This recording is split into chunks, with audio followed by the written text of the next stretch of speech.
She's dancing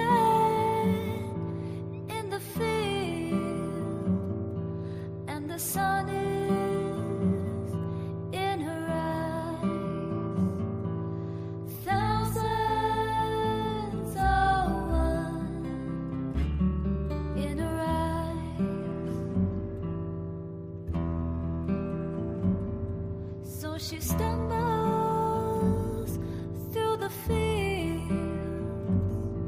She can't see, though she tries. Should've worn her pennant. Now she stumbles. Now she cries.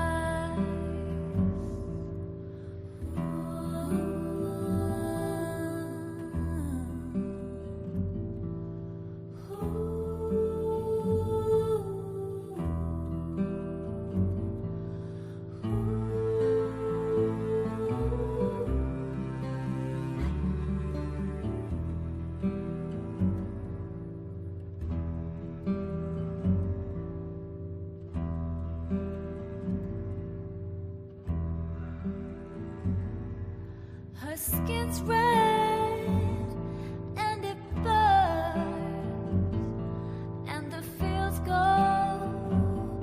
on for miles. Life sucks you dry. She wonders why.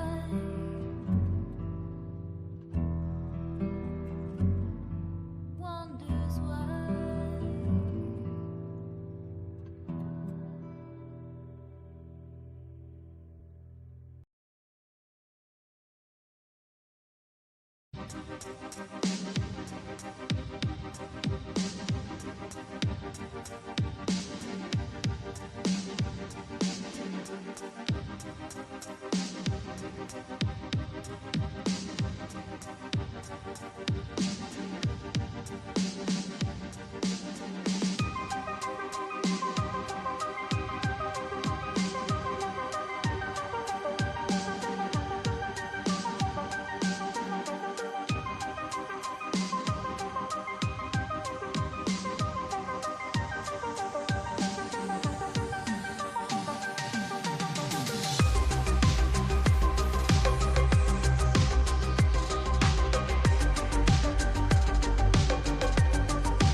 hosting some kind of gathering of top advisors this evening to talk about how to respond to the Epstein situation?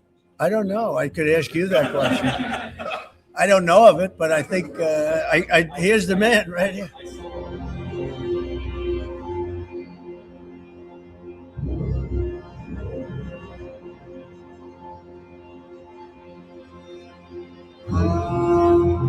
Mr. President, I know you've urged people to move on, but I'm curious, why do you think your supporters in particular have been so interested in the Epstein story and so upset about how it's been handled? Why do you think that is? So the different things, the Steele dossier, which was all fake, all that information was fake.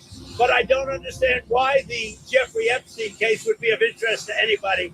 It's pretty boring stuff. It's sordid, but it's boring. And I don't understand why it keeps going. I think really only pretty bad people, including fake news, want to keep something like that going. But credible information, let them give it. Anything that's credible, I would say, let them have it.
Jeffrey Epstein was your neighbour. I would be remiss if I didn't ask you about him. East 71st Street. He was your neighbour for 10 years. How well did you know him? All right, so we are in number 11, and he lives in number 9. Right. So we renovate, we buy our house, and our house is pigeons and mice. Right. Okay, that's it. It was derelict. Right. So we rebuild our house. We move in 2005. Okay. Jeffrey Epstein is arrested in like 08, I think, or something like that. Right. So knock on the door. His assistant on like a Saturday says, Mr. Epstein, your neighbor would like to invite you over for coffee. So my wife and I go next door. You know, we walk the 7 steps, Yes. right, to the next house for coffee. We share a wall. Right. Right. So it's in New York City. So he invites us in. We have coffee in this, and he says, "Do you want a tour?" We said, "Great." He's Interesting. got a really big house. Every room you went into?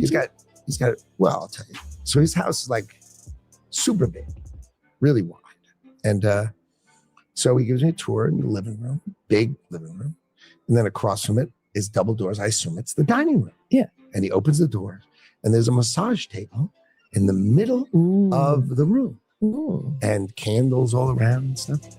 So I ask very insightful, cutting questions. I say to him, massage table in the middle of your house? How often do you have a massage? And he says, every day. And then he like gets like weirdly close to me. Ooh. And he says, and the right kind of massage. Ooh. Now my wife is standing here. So she looks at me and I look at her and we say, I'm sorry, we have to go. And we left. And in the 6 or 8 steps it takes to get from his house to my house, my wife and I decided that I will never be in the room with that disgusting person ever again. Oh, So yeah. I was never in the room with him socially, for business or even philanthropy. If that guy was there, I wasn't going because he's gross. And so I look back at it as a gift. Yes. He gave me a gift Yes. of avoid. And Yeah. so, yeah, So that's he my was- story. A one and absolutely done. Why did the Epstein Files show you coordinating a meeting and planning a visit with Jeffrey Epstein on his private island in December 2012? Thank you for the question. I'm glad to be here to make it clear that I met Jeffrey Epstein when I moved to a house next door to him in New York, right? And I met him then. Over the next 14 years, I met him 2 other times that I can recall, 2 times. And that is none for 6 years. So 6 years later, I met him. And then a year and a half after that, I met him and never again. Probably the total, and you've seen all of these documents, of these millions and millions of documents, there may be 10 emails connecting me with him, probably about 10 emails connecting me with him over a 14-year period. I did not have any relationship with him. I barely had anything to do with that person, okay? Secretary Lutnick,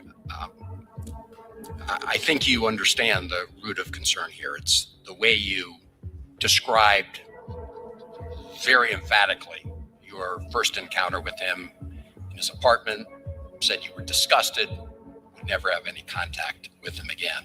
Did you in fact make the visit to Jeffrey Epstein's private island? I did have lunch with him as I was on a boat going across on a family vacation. My wife was with me, as were my 4 children and nannies. I had another couple they were there as well with their children, and we had lunch on the island. That is true, for an hour, and we left with all of my children, with my nannies and my wife, all together. We were on family vacation. We were not apart.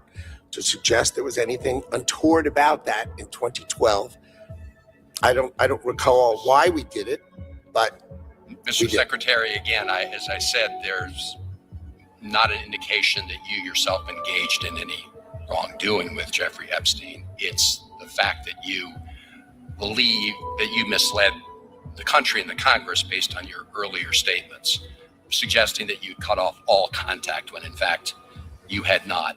When you visited the private island, did you see anything inappropriate during that visit?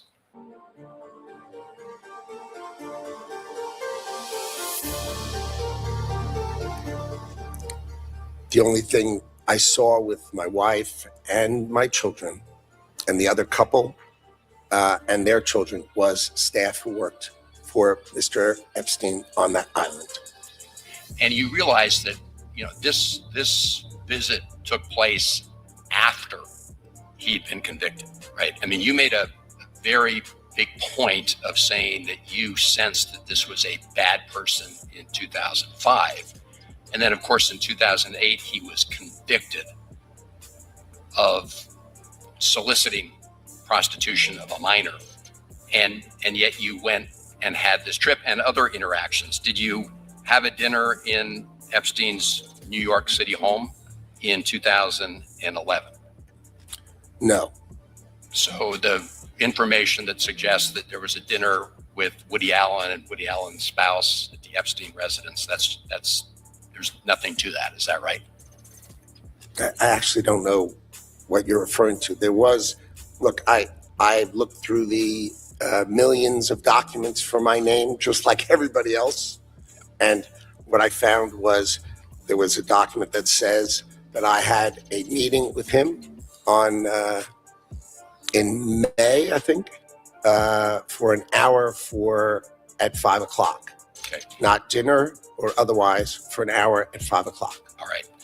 There's also a reference to the fact that Epstein had expressed an interest in meeting your nanny. Do you know whether Jeffrey Epstein ever met with your nanny? No, I saw that. I had no idea what that was about. It had nothing to do with me. No as far as interaction I at know. all between them. No. as far as I know. Would you, Mr. Secretary, be willing to ensure that the file is complete to share with this committee and the Congress your own records, any records you have that relate to Jeffrey Epstein? I will surely talk about that. I hadn't thought about that. I have nothing to hide. Absolutely nothing.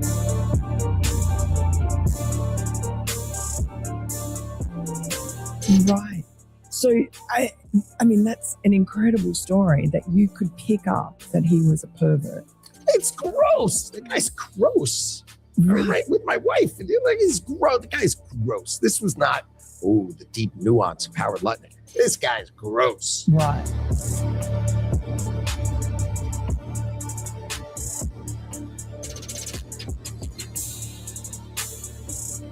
So how come Bill Gates and all these other people could hang around him and not see what you saw?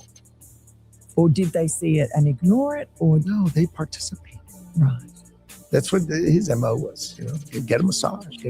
And what happened in that massage room, I assume, was on video. This guy was the greatest blackmailer ever. Blackmail people. That's how he had money. So what happened to those videos? Why is there now such a dearth of information when, Donald Trump's people are running the FBI and the DOJ? I assume way back when, they traded those videos in exchange for him getting that 18-month sentence, which allowed him to have visits and be out of jail. I mean, he's a serial sex offender. How could he get 18 months and be able to go to his office during the day and have visitors and stuff? It must have been a trade.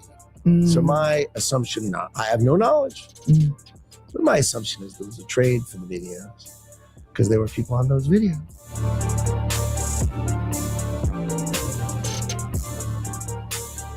And have you talked to Donald Trump about this and shared your theory?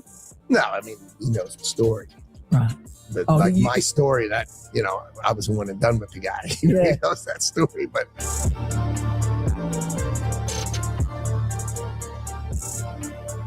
That's it. He would have been interested in that story.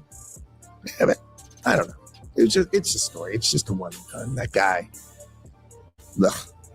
And did Trump feel the same way about him? I don't speak to him about these kind of... These are just distractions. Right. The thing about the president is I'm doing the most important thing that I see. And then right after we do that, he does 10 other things that are as, if not more important, that are not my thing. Right. And you're like, wow. And he is great at it. And sometimes he lets me stay. So he lets me stay for the Joint Chiefs of Staff come in. Right. I'm like, this is like the coolest thing ever.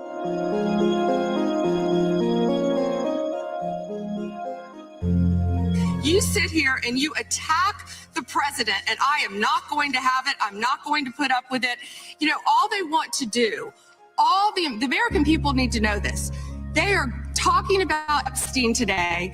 This has been around since the Obama administration. This administration released over 3 million pages of documents, over 3 million. And Donald Trump signed that law to release all of those documents. He is the most transparent president in the nation's history. And none of them asked Merrick Garland over the last 4 years one word about Jeffrey Epstein. How ironic is that? You know why? Because Donald Trump, the Dow right now is over. The Dow is over $50,000. I don't know why you're laughing. You're a great stock trader, as I hear, Raskin. The Dow is over 50,000 right now. The S&P at almost 7,000. And the NASDAQ smashing records. Americans' 401ks and retirement savings are booming. That's what we should be talking about. We should be talking about making Americans safe. We should be talking about, what does a Dow have to do with anything? That's what they just asked. Are you kidding? Mr. Jordan, Mr. Jordan, committee will be in order.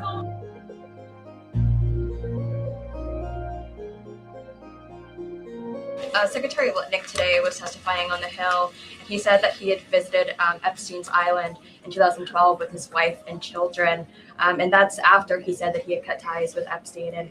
And Justice Department documents show that he was in contact with Epstein through 2018 over messages. So does the White House stand behind Secretary Lutnick right now, or given what he has said today, has there been any shift in how the White House is viewing Secretary Lutnick's performance? No, Secretary Lutnick remains a very important member of President Trump's team, and the president fully supports the secretary.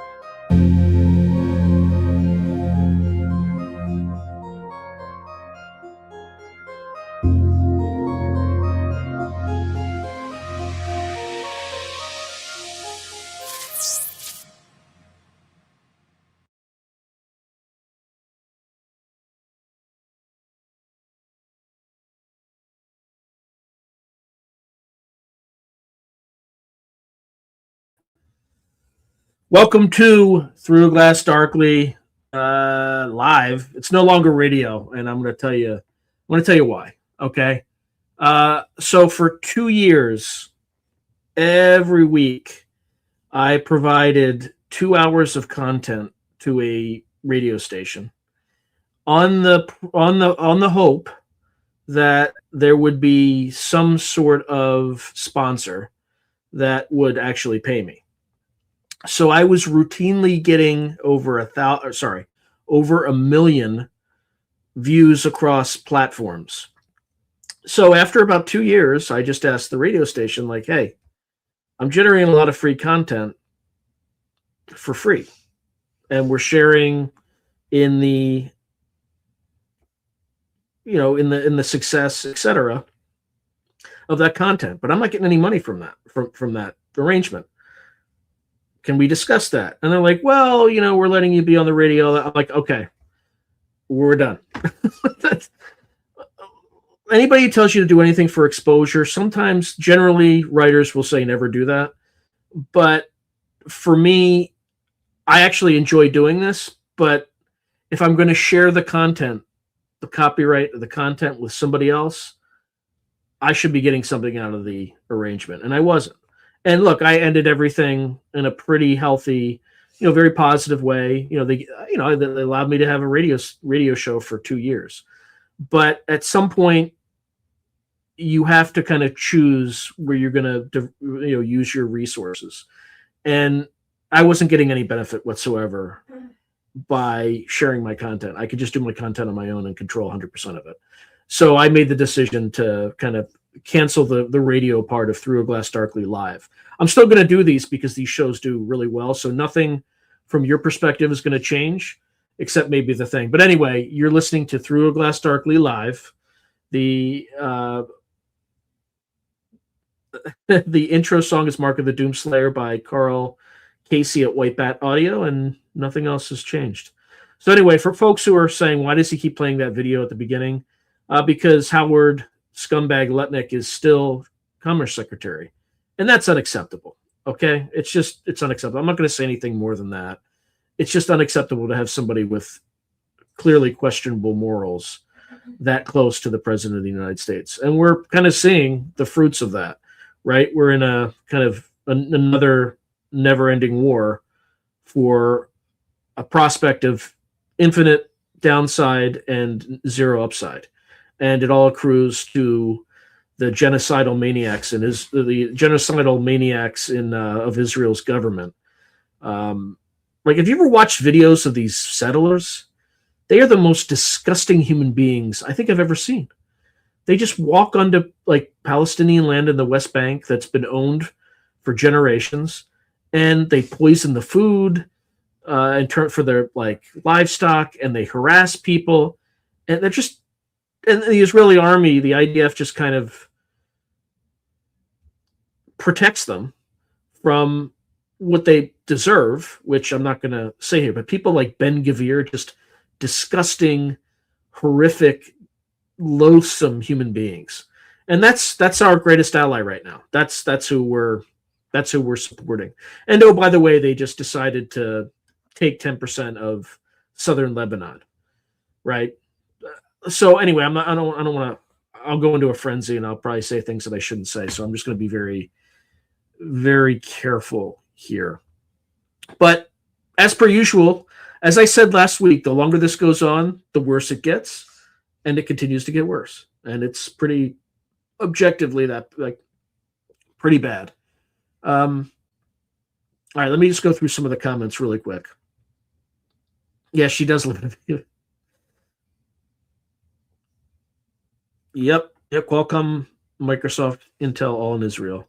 Bro, imagine turning human suffering and national security into a tradable. Yeah, that's what Polymarket is. Isn't that always the way? Yep. There are different ways to serve. We're not slaves or cannon fodder for bankers to get rich off our dying. If we attack, yes, we should all defend the homeland, but foreign deployment should always be voluntary. Yeah, we're like, why would you have a draft to feed people to these sociopathic elites? I mean, it's unacceptable. They don't have any right to Lebanon. They don't have any right to the land that they're on, right? And why? Because the Romans crushed them thousands of years ago in Masada and scattered them to the winds. And the Palestinians are people that have been there.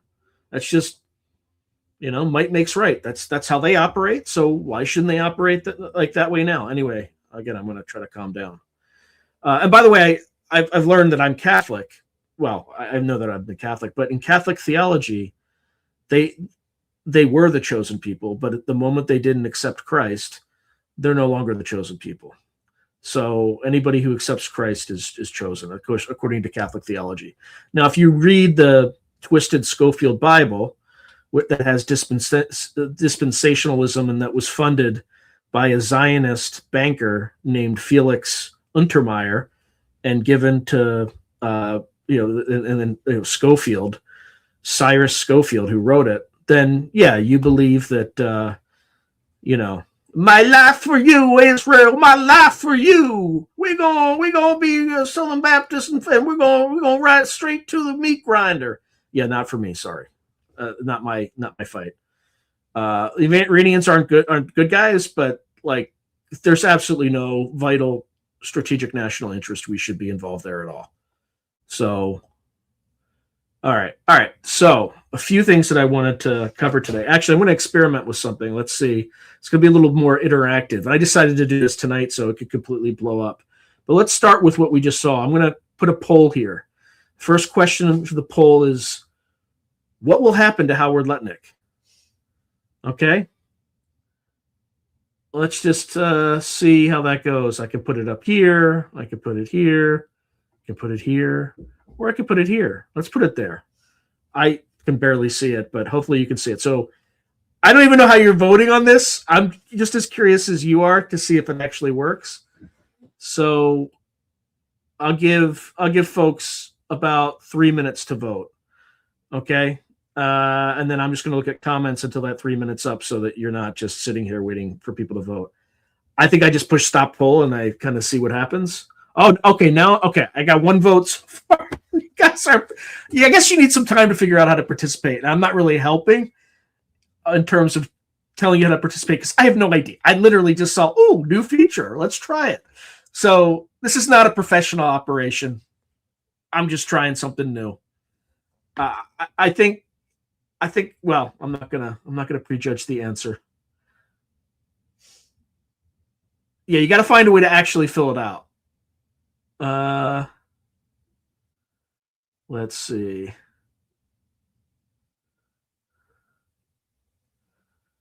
I just lost my place. A lot of comments. Good Lord.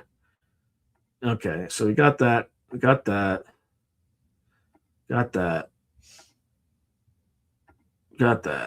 All right. Sorry, I keep doing that. Okay, so the Jewish temple at Elephantine was a 6th century BCE sanctuary for Yahweh on an Egyptian Nile island operated by Judean military mercenaries alongside Egyptian neighbors.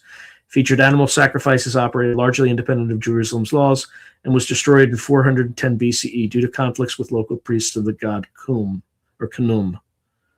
All right, I think everybody's a 1, but please try to figure out how to vote on that thing if you can. Okay, we got about a minute left. I think I know what the consensus is. Oh, someone says resignation. Somebody's an optimist here. Someone is an optimist. I wish it didn't show you what the result was, though, because it kind of biases. That kind of biases the results. Let me see if I can unplace. No, I can't unplace it. Oh no, it actually has. Okay, all right. I thought it had like 2 votes, but it's got a lot more. All right, let's stop the poll. Okay, so we kind of locked that one at 88% nothing, and 1%, or sorry, 13%, 12.5% exactly, to resignation. Okay. I bet you I can hide it. I can hide the poll. Okay, so here's the next poll. Here we go. All right. And I'm going to, okay, so the poll started. I'm going to hide it so that we're not showing people answers. Let's see if that actually works. And I'll give that one about, can people still vote in that poll if I don't show it? Again, I'll just show it really quickly because no one has voted. So the question is, are you ready to fight a land war in Iran for Israel? Yes or no? Okay. All right. Let me know if you can vote in the comments. Let me know if you can vote when I hide it. Okay. Let's see. I mean, the comments are pretty clear. Oh, wait. No, that's the last question. So it starts at 2. No. 2.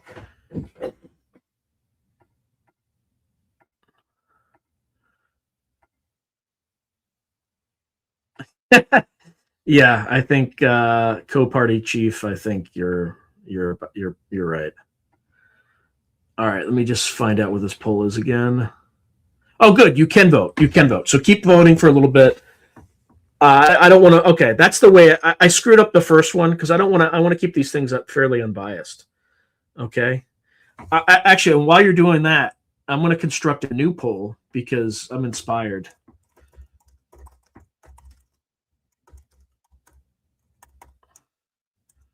Okay, this is pretty simple. All right, I got the next one like ready to go. Why don't I give the other one more minute, and then we'll do one more poll, and then I'll go into some of the stuff that I had prepared for this to talk about the draft because we're 35 minutes in, and I haven't talked at all about the draft. So, but the next poll is going to kind of cover that. Okay, let's stop the poll and let's show the results.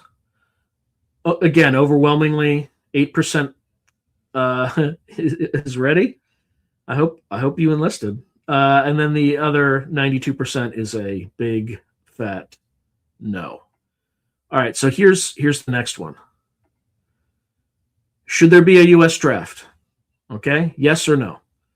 I'm going to hide it because I don't want to bias anybody, but just finish that last poll, and then we will get into everything. Okay? We will get into everything. All right, so far no one has voted yet, but I'm going to go into the comment. Oh, okay, we got some votes. All right, good. Let's see. I don't even know where to start. Let's see. All right, put the terms of the poll in the chat. Disappear. Oh, yeah. So, okay. Are you willing to, sorry. Should there be a U.S. draft? I'm just going to put it up so people can see.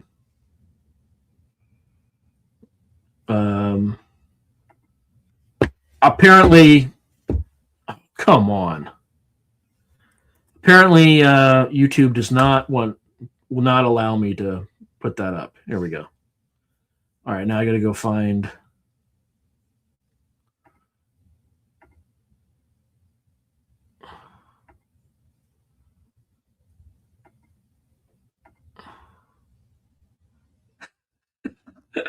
Fair enough.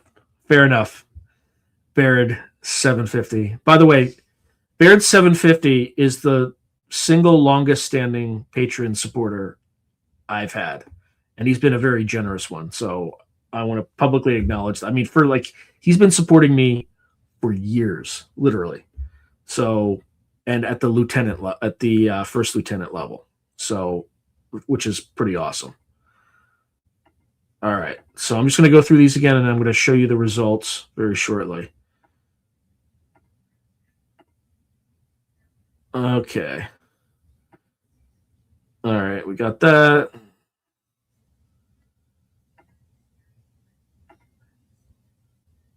Yep. If there's a draft, Republicans will never win another election. That's correct.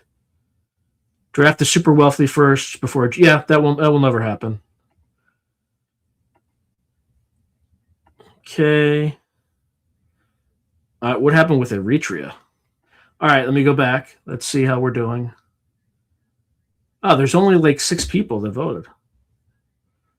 Okay, well, I'll put it up anyway. 100% said no. So there should not be a draft. Actually, let me stop the poll. Okay. All right, so I'll leave that up there. We got 2 more comments. Oops.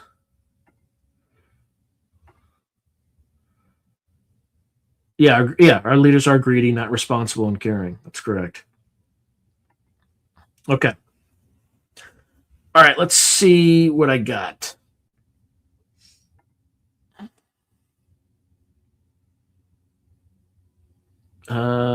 Share screen. Let's see. Here we go.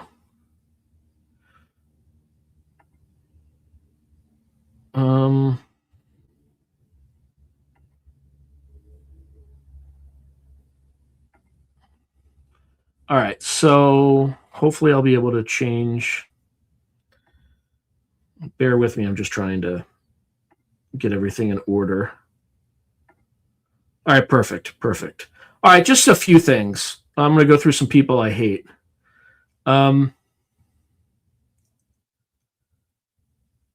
So Cenk Uygur, who is one of my favorite people, even though we are like virtually opposite on the political spectrum, says to Mark Levine, Mark Bloodthirsty Chicken Hawk Levine, Mark Levine just said he never urged the president to go to war with Iran. You kidding me? What in the world is this slimeball of all slimeballs trying to get out of responsibility for starting this war? No, there's no weaseling out on this one. The chutzpah. So here he is. Never lobbied the president, you lunatic. Of course I've supported destroying the Islamist Nazi regime, a complete regime change, and deporting your fat ass. Like, these are the people who want to send your children into a meat grinder. This pause. Okay? Let's move on. This one in particular, let me make sure that you're all seeing that. I used to like Rob Schneider until this fucking nonsense. Okay? So, number one, when a boomer posts something calling for a draft, which they all dodged, especially if they have no military experience, and then, dude, read the room. You're half Jewish, dude. Read the fucking room. Like, what's wrong with you? So he writes, ask not what your country can do for you, but what you can do for your country. John F. Kennedy. We must once again recommit ourselves to one nation under God. Therefore, we must restore the military draft for our nation's young people. Each and every American at 18 years of age must serve 2 years of military service. Awfully convenient when we're fighting a big, useless war for Israel. Awfully convenient, Rob Schneider. Each and every American at 18 years of age must serve 2 years of military service.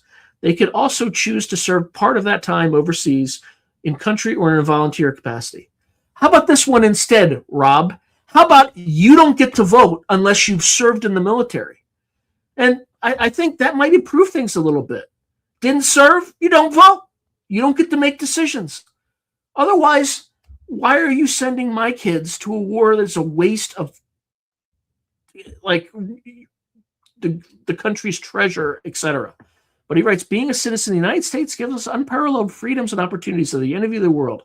However, these freedoms that we cherish do not come without a cost. By protecting and preserving these freedoms, young people, regardless of race, creed, or religion, will be united in service to their country and just as importantly to each other. No, and just as importantly to Israel.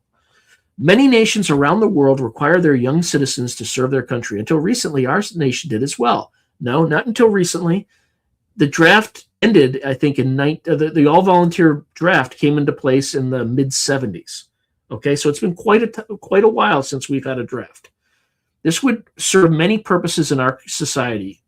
We would have all of our young men and women put into rigorous physical training course that they could use the rest of their lives. We would always have a standing army ready at all times, including but we always do have a standing army ready at all times. We have the best one in the world, including for domestic problems like natural disasters. Unlike in today's universities, our young people will learn how truly great the country is and how unique and incredible are the freedoms that the nation bestows upon them. Service is a solemn reminder of the men and women before them who paid the last full measure of devotion so that we may enjoy these freedoms. Also, very importantly, we would have in service every segment of our society represented so that our elected officials would be more hesitant and not cavalier about sending their own sons and daughters to a faraway war unless it was truly... Now, he could convince me to, if you're in Congress, your children, or if you're in Congress, in the judicial branch or in the executive branch, in like a top cabinet position, that your children are automatically drafted, you might be able to convince me of that one. So this discussion and implementation must begin. To the young people of America, this is your country, your future. We will leave this great and free nation in your good hands for your children, your children's children. So number one, celebrity, don't care what you have to say.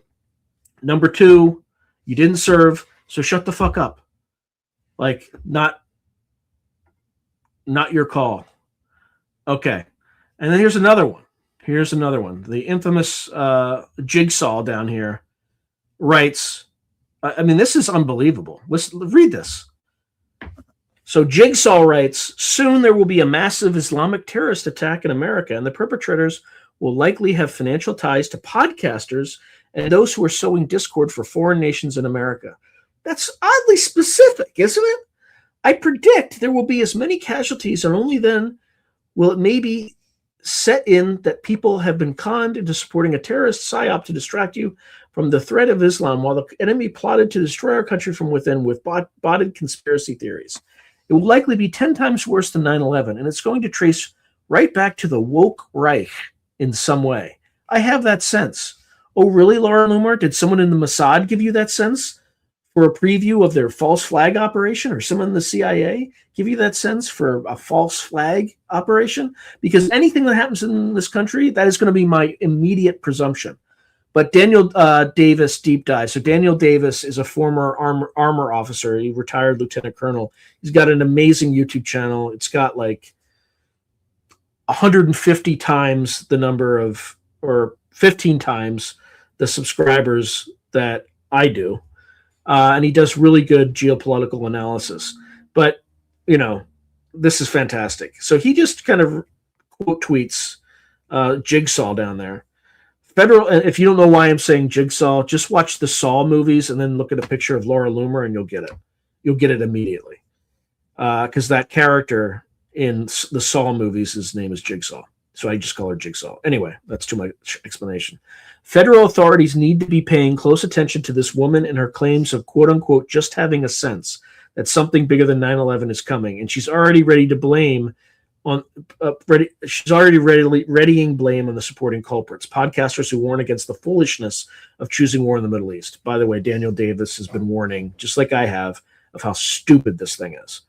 This has all the fingerprints of a false flag prep. I know it sounds crazy, but the warning of Loomer is very specific to include scale.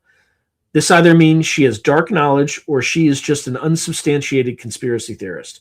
The FBI should surely pay attention to this claim, especially if something similar does come to pass.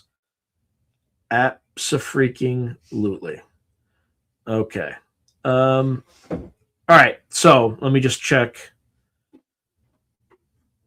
Let's keep that up there for a second and see if there's any. Just look at the comments really quick, and then I'm going to start going through kind of where we are. All right. So, Kill Party chief. I think they want to draft to reduce the number of patriotic fighting males in the country. You know, the ones that've been trying to label as domestic. Yeah, probably. I don't know much of the details. I just know people are drafted into all kinds of work. All right, so Country Joe and the Fish and plus Ramones plus Reading. Nope. My sons will not be drafted. Hell no. Neither will mine. All right. So come to find out, those real estate developers don't know anything about war. No shit. And that's part of one of the things. Like the Iranians refused to talk to those two idiots. They wanted to talk to J.D. Vance, like somebody who actually served and knows what, exactly. Who would have thought? A new narrative network. Okay, so what if we had an alien invasion? Would a draft happen then? I think most Americans would stand up and fight. Yeah, of course, we Riders, GG, 100%. See, the problem with the draft right now is we're in a war that does not satisfy any vital U.S. national security interests. In fact, we created a far worse situation than we had beforehand. The Iranians were going to give up their nuclear program. Trump had the best deal in history with the Iranians, and he still attacked them like the moron he is. So now he's going to pay for it because, again, I know people who planned earlier versions of this, and they came to a point where there was really nothing to negotiate for, right? You're just stuck in the situation where the Strait of Hormuz is closed. So, and we'll get on the implications of that a little bit later, which are not great. All right. Okay, so Philip was talking about Eritrea. So conscripts in Eritrea are drafted into mandatory, often open-ended national service. It includes both military training and forced labor, spanning sectors like agriculture, construction, and some other stuff. Oops. Yep. If there were an alien invasion, don't think for a second these cucks wouldn't see. Yeah, fair. Conscripts are drafted into the mandatory often. Okay, we got that. One thing is for sure, NHI are already here to question. All right, in education. Beyond military roles, individuals work on national reconstruction projects, infrastructure development, and in civil service positions, frequently to compensate for a lack of capital. Okay. These fools would be crowded on us. Yeah. Yep. Let's send all our health care bills to Rob Schneider. Send our education and daycare bills. Yep. Laura Loomer's got a point. What are you talking about? She doesn't have a point. All right. They hate Tucker, and I find it funny. They have old Fox News women out there, other minds. Okay, Laura knows. She's got it. Yeah, exactly. Oh, that's true. She does know. She's got intel. They're going to setting something up. Yep. Oh, Mermaid Moxie, thank you so much for the $2. I very much appreciate it. Thank you. The giant Buddha statue art and what has now lasted 1,000+ years in harmony with local Muslims after the CIA showed Zbigniew Brzezinski they were gone within 20 years. Yeah. So stay away. Yeah, 100%. Lucky Larry Silverstein just bought the U.S. Bank Tower located at 633 West 5th Street, which is 73 stories, located in Los Angeles by Lucky Larry Silverstein, which was purchased back in 2020 for $400. So for folks who don't know, he was the owner of Tower 7, and he was the one that allegedly said, bring it down, or said something like bring it down or something like that, or hit it. And then the thing collapsed like a controlled demolition. Who knows? Okay, so Spiritual Ascension says Iran ain't the worst of American leaders' choices. When they choose to go up against China, it's going to get real.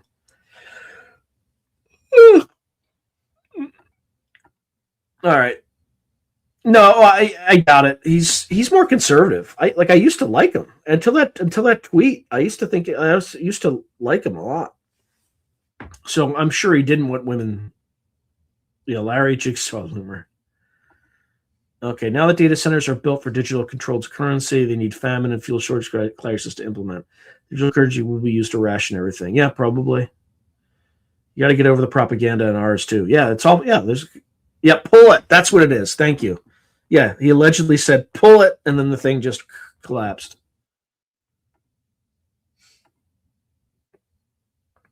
Yeah, set it on video. Unbelievable. Okay, so co-party, she said, I would be more than happy to serve this country if it was just. Yeah, I did. I served this country because I thought it was justified. So my dad was in Desert Storm. My grandpa was in World War II. I'd be a good CB, but I can't get. Yeah, I can't get it either. All right, those buildings were, well, not built, but they had. Yeah, they're.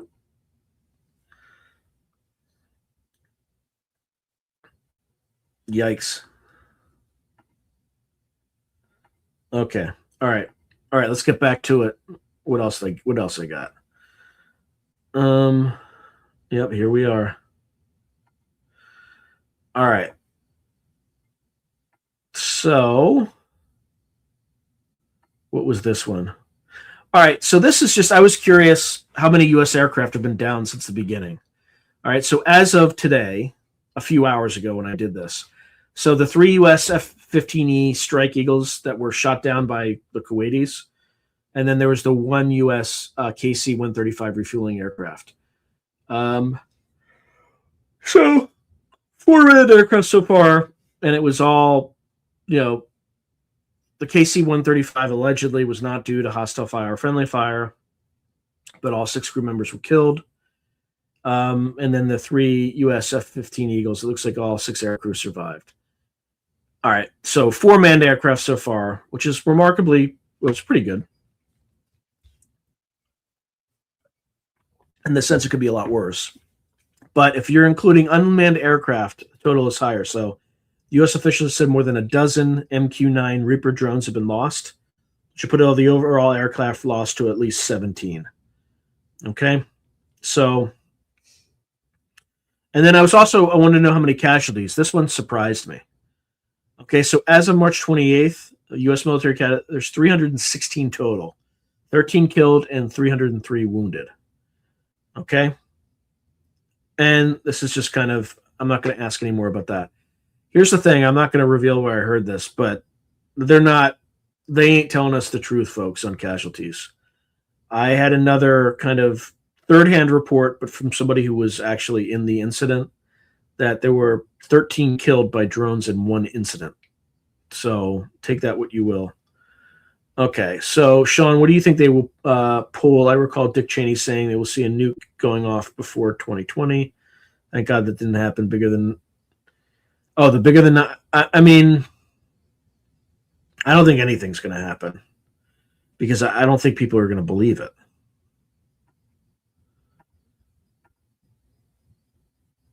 Yep, Islamic terrorism comes from MI6, CIA, Mossad, and the banksters. Yeah, probably.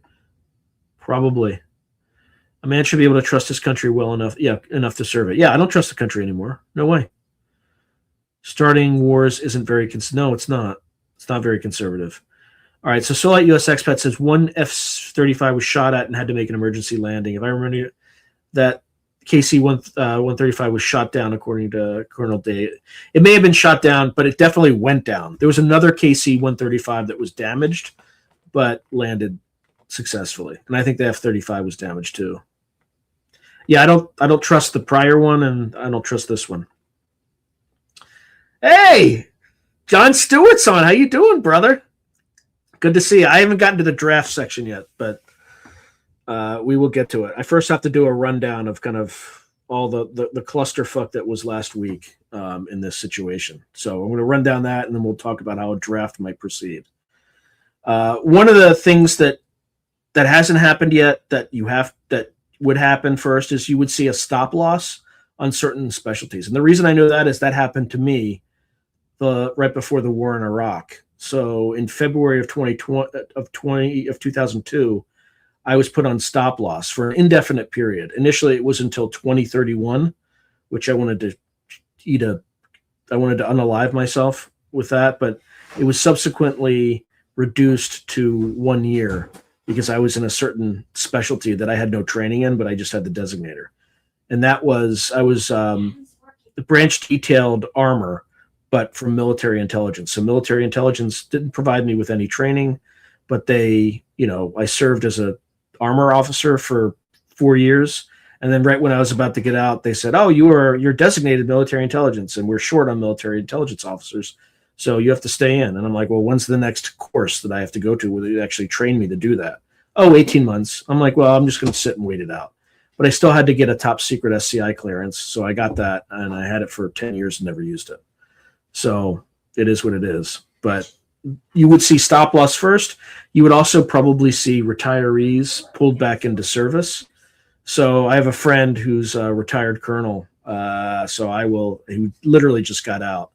And one of my old bosses just retired. He was a 1-star general. So you would probably see those people pulled back in before any draft starts. But it's not good that they raised the enlistment age from 34 to 42. That ain't a good sign at all. And by the way, you could have smoked marijuana too. So Iran is claiming 500 U.S. soldiers have been killed. It's possible. It's pretty safe to say that they aren't telling they're not telling the truth about anything. Of course, the first casualty in war is always the truth. Okay. Yeah, you don't need a false flag for a holy war. 50 Marines got captured trying to take the fort. No, I think I saw that. I think that's Iranian propaganda. That's the thing. Like you got to discount the American propaganda. Some of it's right, some of it's wrong. Same with Iranian propaganda. Some of it's right. I don't think they would have deployed the Marines into combat that quickly, right? Like it's too short a period of time. You have to practice and rehearse what the operation is and all that stuff. So I think that's just the Iranians making that up. I could be wrong though, but I think the Iranians are just making that up. Yeah, they all lie. Yep. Yeah, they're gonna. Well, a few things you gotta be ready. Yeah, Jon Stewart does rock. The administration lies too easily, makes you question the previous administration. Let's see. Yep. Okay. All right. Let me get to the next. Oops. All right. Let's get to the next one. Bear with me for a second. All right. All right. So here's kind of what's transpired. And last week was absolutely batshit crazy week. Okay. And today was another expansion of the regional war, which, by the way, the planners on this particular thing warned that this was going to be a problem, that was going to escalate to a regional war on day one. And it has.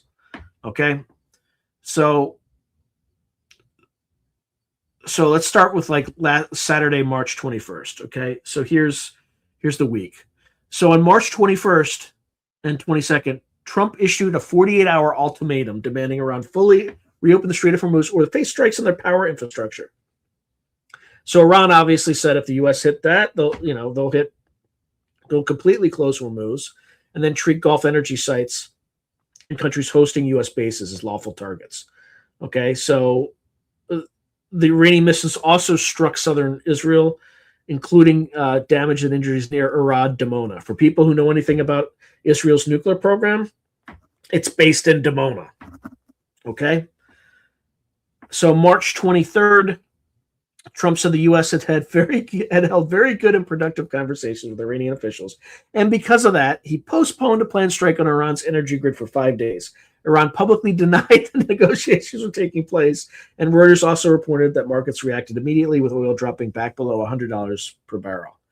Then on March 24th, two things happened simultaneously. First, Iran formally told the UN that non-hostile vessels could transit Hormuz if they coordinated with Iranian authorities. So they got to get permission from the Iranians to go through. While U.S. and Israel linked as otherwise aggressor shipping would not qualify. Oh, and by the way, when Trump, this, of course, AI missed it because it's probably controlled by a Zionist. Maybe not. I don't know. I don't know where Sam Altman kind of fits in, but, it's 50-50. Okay. Immediately after Trump changed that 48-hour deadline, the Israelis bombed Iranian steel production.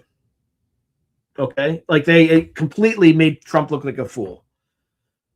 Okay. So anyway, going back to March 24th. Okay. So while U.S.-Israeli linked or otherwise aggressor shipping, okay, so second, AP reported the Trump administration sent Iran a 15-point ceasefire proposal through Pakistani intermediaries, while also preparing more troop deployments, including elements of the 82nd Airborne and additional Marines. So I think there's like 2 or 3 MUs, Marine Expeditionary Units, heading to the region. So on March 25th, Iran said it was reviewing the U.S. proposal, but Reuters described Tehran's initial reaction as not positive. Not good, not good. And Iranian officials again stressed that message passing through mediators did not amount to direct talks. AP reported the same day that Iran was already moving toward its own counterproposal rather than accepting Washington's terms. On the 26th, the negotiating positions hardened. Reuters reported that the U.S. proposal is described by Israeli cabinet sources. Well, you can't trust that, but anyway, including removal of Iran's highly enriched uranium and end-to-enrichment missile curbs and ending support for Hezbollah. Iran's side said it wanted a permanent end to the war, compensation for destruction, and sovereignty over the Strait of Hormuz. Reuters separately quoted an Iranian official calling the U.S. offer one-sided and unfair. They were actually both ridiculous requests. On March 27th, Iran struck Prince Sultan Air Base in Saudi Arabia, wounding U.S. troops. Reuters said 12 Americans were wounded, 2 seriously. AP reported at least 10 wounded and damage to U.S. refueling aircraft. The same day, Reuters reported that Gulf Arab states were privately telling Washington that a ceasefire by itself was not enough, that Iran's missile and drone capacity had to be permanently degraded. And today, the biggest development is that Yemen's Houthis directly entered the war, confirming their first attack on Israel in this conflict. That's, attack away at Israel. I got no problems with that. Our greatest ally has been anything but in this conflict. Starting with pulling us in. And by the way, there was also a heated exchange allegedly between VP Vance and Benjamin Netanyahu, and allegedly Vance was telling him you pulled us into this war based on faulty intelligence and optimistic, and false optimism, which is true. And then also the Iranians apparently said they refused to talk to Kushner and Witkoff, who were absolutely they're just real estate moguls. They don't know what they're way out of their depth on this. And obviously I wouldn't trust them either, right? They're hardcore Zionists. So why would Iran even talk to them? So I think they expressed their preference to talk to J.D. Vance, who obviously is not as does not have the same blind loyalty to Israel that the other two clowns do. So Reuters said that it marks a clear widening of the war. This is the Houthis joining. AP reported broader regional fallout today as well, including renewed attacks involving Iraq and the UAE, while Reuters said Pakistan will host a 2-day diplomatic summit starting tomorrow with Saudi Arabia. It's probably happening right now because they're ahead of us. Turkey and Egypt to try to de-escalate the conflict. Bottom line today, over the past week, the war moved from a Hormuz and energy escalation to a shaky diplomatic opening, then back toward regional winding, with the U.S. reinforcements heading in Gulf states pressing for a harder settlement, and the Houthis now openly joining the fight. There is no verified ceasefire, and Tehran and Washington remain far apart on terms. Okay. So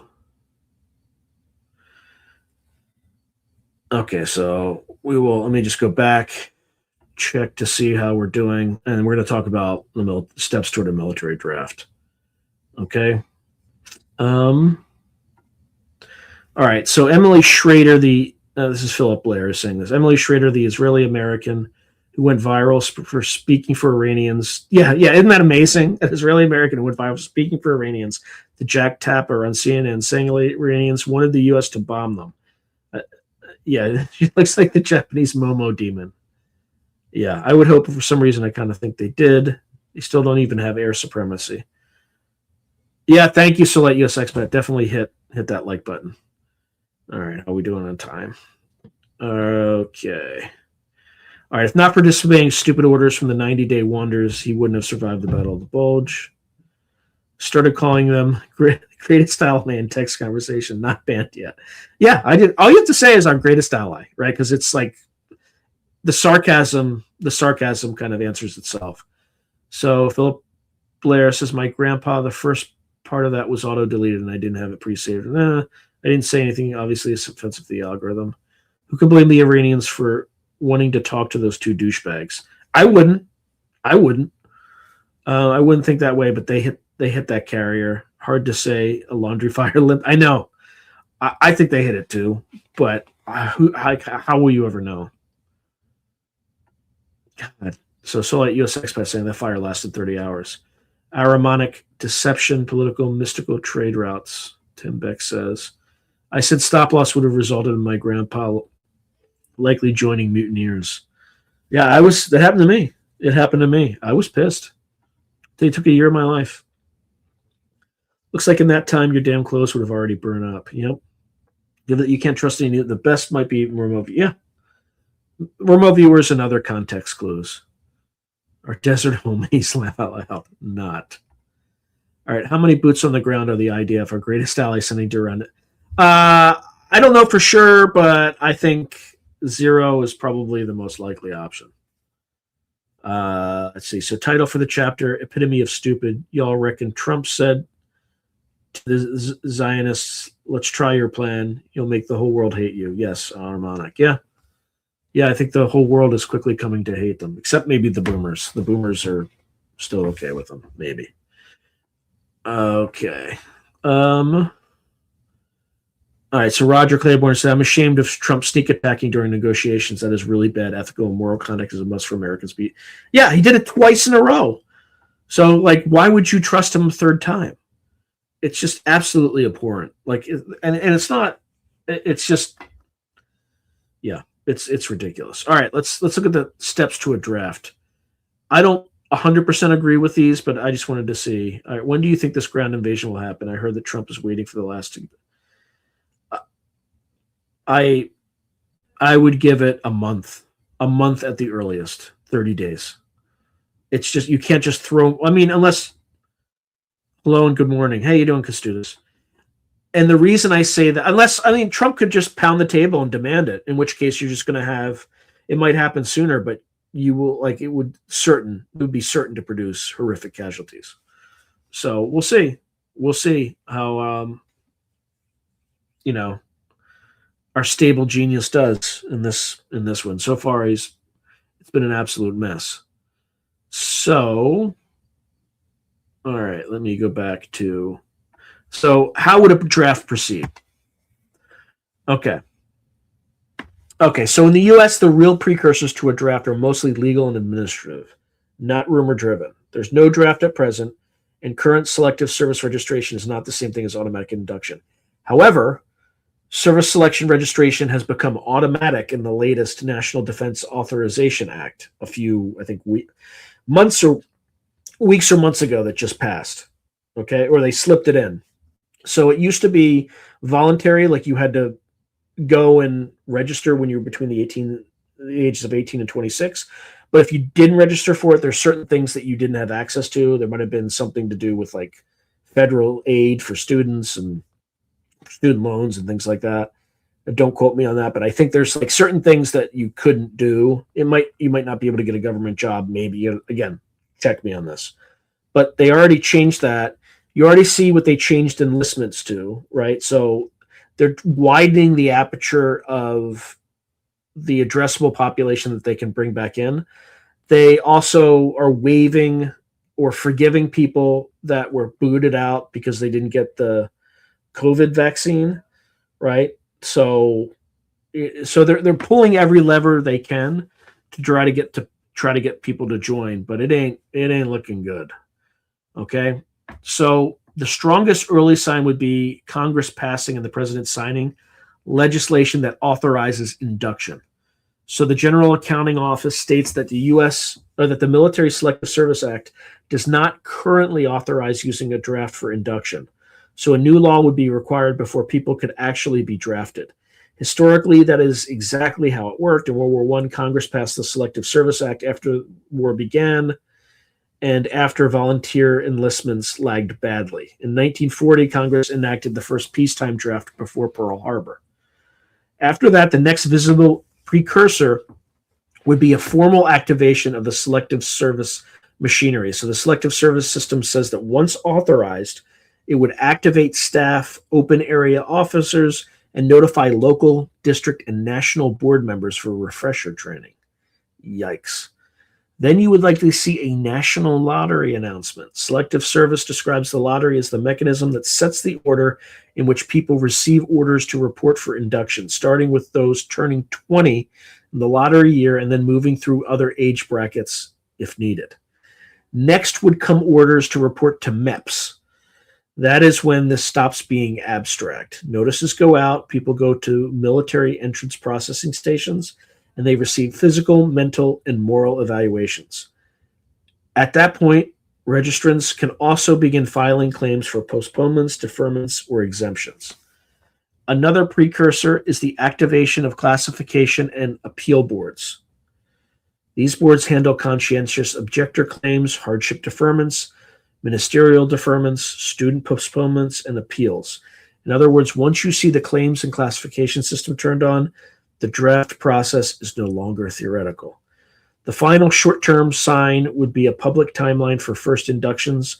Selective Service and GAO both note a planning target of getting the first inductees to the military within about 193 days after Congress and the president authorize a draft. So in plain English, the sequence to watch for is new draft law in Congress, Selective Service activation, then a lottery, then the MEPS orders, the classification and appeals process, then you have your first inductees. Broader military strain can matter, but by itself, it is not the draft trigger. The bright line signal is new legal authority plus activation of the Selective Service process. Okay? So here's why I think if this thing continues to escalate and until they come up with a ceasefire, or which everyone should be praying that that's where we get, okay? And it could happen. I hope it happens. We should pray that it happens, because this war is the dumbest fucking thing I've seen in my lifetime. It is the biggest strategic error in American history, and hopefully we can minimize the downside to it.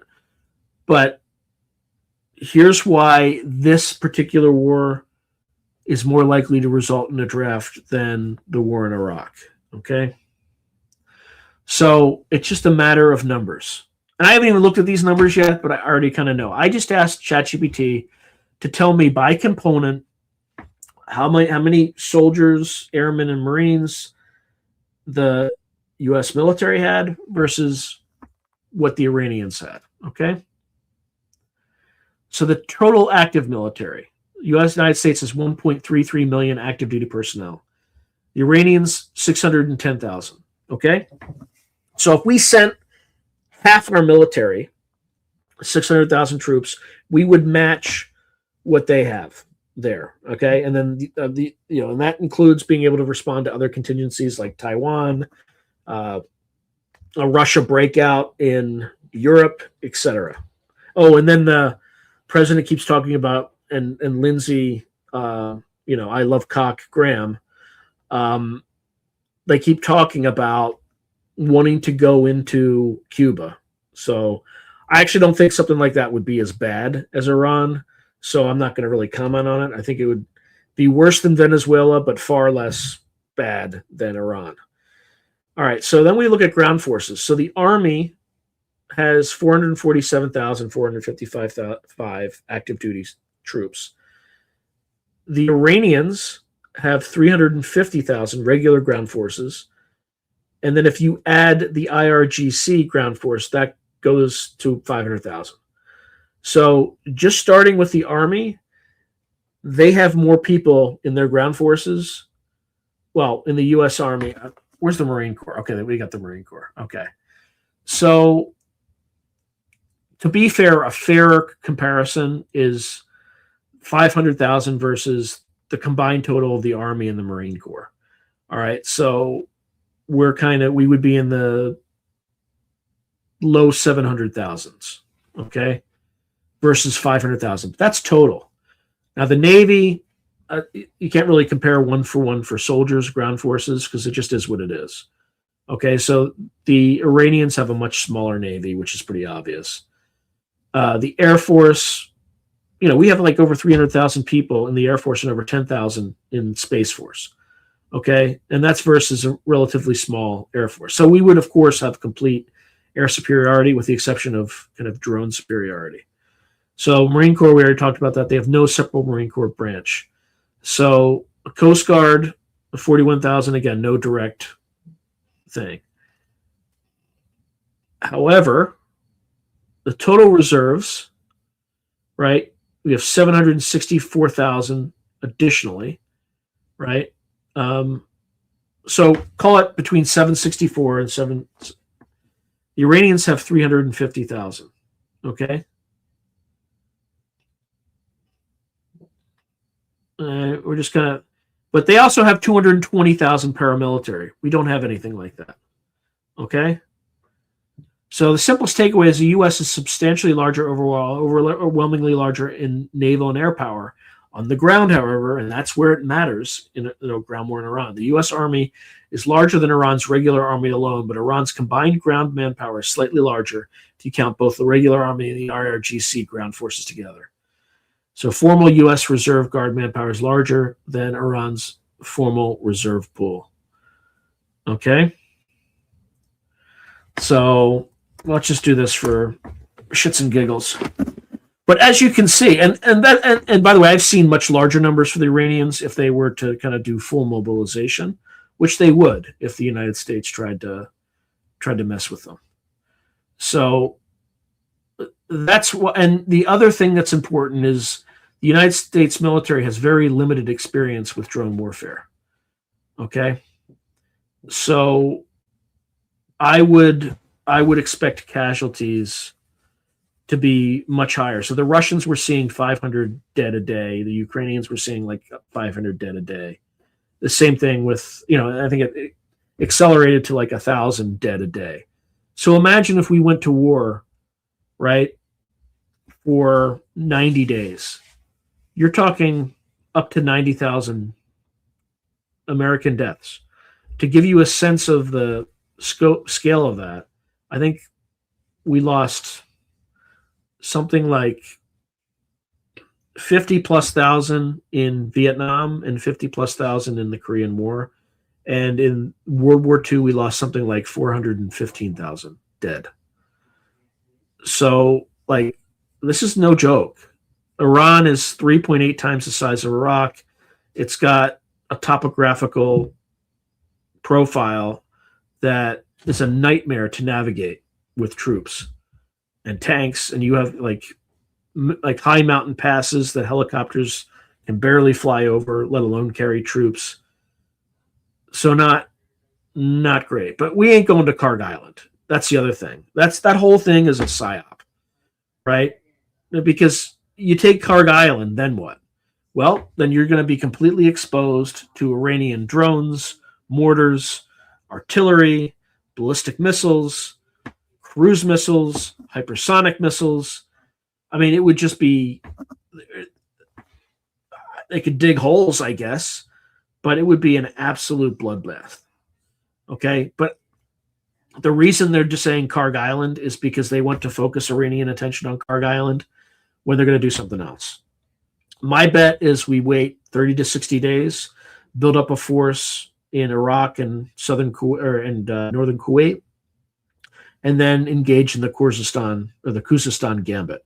Khuzestan is an area that's just right across the border from Kuwait that possesses the majority of Iran's oil and natural gas resources. It is about 9,800 square kilometers. And if you seize, and it has a restive Arab population that, is not necessarily, does not necessarily love the Persian majority in Iran. So if we were to go in and take that, hold it for ransom, basically, to force Iran to open the Strait of Hormuz, that is my guess is what the end game could be. I don't think the decision's been made. I think they're hoping. There's a lot of hopium and copium to end this thing or shut this down, but I think that's the option that's being generated. And that's why you don't see any mention of Khuzestan in the news. You don't see it mentioned on Twitter. And if you put that word in Twitter, you'll get like 20 views. I know because I've done it. So what that tells me is that's definitely the target. Now, Khuzestan would be a very fraught operation. There's 7 river crossings, which are notoriously complex and dangerous to do. So, but that's what I think they're planning for. But again, this is an entirely new way of warfare that we are not prepared for. Russia has learned the hard way, and between them and the Ukrainians, those two have kind of learned how to operate under those conditions. So now, if we do go into Khuzestan, it will be a high casualty rate, much higher than what we were used to seeing in the past. Again, because they can build drones with balsa wood for 40K, and we can't shoot them down. We don't have really good counter-drone technology yet, at least that I've seen thus far, which is why you're seeing such a high casualty rate among U.S. forces, at least that are exposed. So let's go through some of these. All right, so all these fools on their way out need to just get it out. Yep.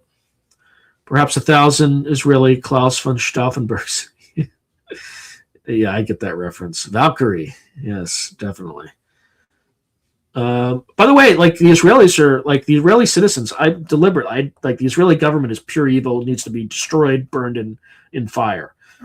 The Israeli people are suffering from like a maniacal regime, and I like they don't deserve what's happening to them any more than the Palestinians deserved what happened to them. So, Iran mocking Netanyahu and Trump. The gesture is Baal worshippers, yet Allah is Baal. Confirmation.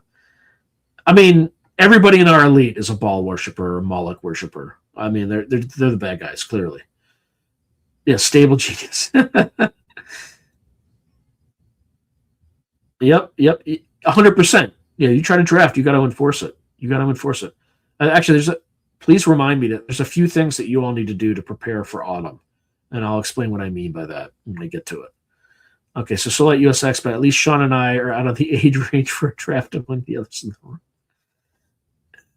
Yeah, I don't know. I don't even know where they would. They would probably start at that young age range, that 18 to 26, and then it would gradually expand, moving toward that 42. But right now, they're trying to wring kind of as many bodies as they can before they have to go to a draft. Yeah, exactly, Dennis Martin. If your boys have to fight, they should fight the actual bad guys, which are the elite of this country, versus fighting in some sand dune somewhere against some kid that did nothing to him. So no one's too old or feeble to help defend against an invasion. Yeah, 100%. If there were an invasion, absolutely draft 100% citizen soldiers. I mean, I would fight. Like if the Chinese kind of parachuted on the West Coast, I would start an ear collection immediately. You can read into that, whatever you will. Okay, but let's see. Yeah, again, like have a draft if a draft makes sense, but this particular instance, this is a dumb elective war. We attacked them. They didn't attack us. And all the benefits accrue to this genocidal regime in Tel Aviv. Like, why are we doing this? Okay, so spiritual ascension, you all going to go to war and harm innocent civilians instead of going after the warmongering. Yeah. I think everybody's waking up, to be honest. I feel that if Trump went on TV, announced an executive order for a draft, and the states just mandate it, like this COVID stuff, and people would just do it. Some people would. Some people would walk like, all right, I have two wonderful, smart sons. One just graduated from lineman school, and the other is a mathy-like engineer and welder. The percentage, blankety blank ass government will not draft. Yeah, they're not going to draft my son either. They could try. I mean, they can, but he ain't going. So that sneak attack during negotiations, it's not even. Okay, or English lords against the Scots crap, like at the beginning of Braveheart. Yeah, exactly. You must genuinely hate the other guy to fight him. Just saying, like most Germans. Yeah, you have to hate the enemy. Like, they didn't do anything to me, And by the way, we've been at war with them for 47 years. They killed 1,000 Americans. You realize how many Iranians died in the war, in the 8-year war between them and Iraq? It's something like 1 million. And guess who supplied the chemical weapons to affect that slaughter? We did. So we've killed 100x the Iranians, the 100x Iranians than they've killed Americans. So let's put things in the proper context. We also destroyed their navy in the late 1980s in the tanker war, right? So okay, what do you say to a third grade dropout? I don't know what you say to a third grade dropout. I feel very ashamed as an American that we freaking attacked them during negotiations. That was just, 100%. It was like sneaky Nazi shit. Yeah, it is. It's Epstein's war. Okay. Yep. We broke every promise we made to the Native Americans and every other country since. We Americans will not tolerate. Yeah. All right. So we should not be discussing drafts. We should be discussing the straight refusal of any form of participation. Well, I think everybody agrees with that. Okay. As I look away, I see SA not trying to be obscure. Country. Evil isn't the problem, it's stupidity. Yeah, we shouldn't follow dishonorable men. All right, how many strong they have over there in the east can pull the... Yeah, that's true. We can send a lot of robots, too. Okay, I feel so bad that soldiers that will invade Iran because they will be slaughtered by drones and missiles. China is probably just waiting for a little bit. Yeah, that's the other thing. If China chooses to take Taiwan... And by the way, the timing, Israel's timing of this stupid operation, right? I mean, it's not a coincidence they did it during Purim, right? So because of their fucking stupidity and their, desire to be cute with their, their evil religious holiday, April and May are when the tides are perfect. And August is too, for a strait crossing in Taiwan. So next month is the perfect time for Iran, for the Chinese to strike.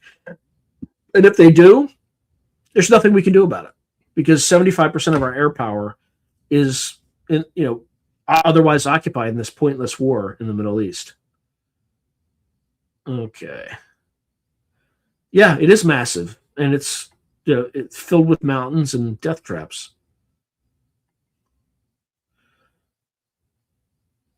Yep, 37 years they've had to watch our iniquity. Yeah, exactly. America wanting to win is what got you on the... Well, it's not us. It's one horrifically evil man named Bibi Netanyahu. Okay, so look up Dietrich Bonhoeffer's really short essay on evil versus stupid. It only takes a couple of pages. I think of it nearly every day lately. Okay, so okay,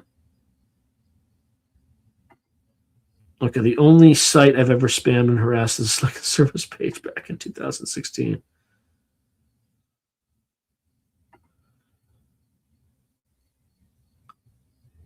Well, I mean, I think if I were president now, I would stop bombing Iran and start bombing Israel. But that's just me. Let's see. I had a small silly theory that they want to use the Adderall exoskeleton. Maybe. I mean, they try to use a lot of things. There's too many.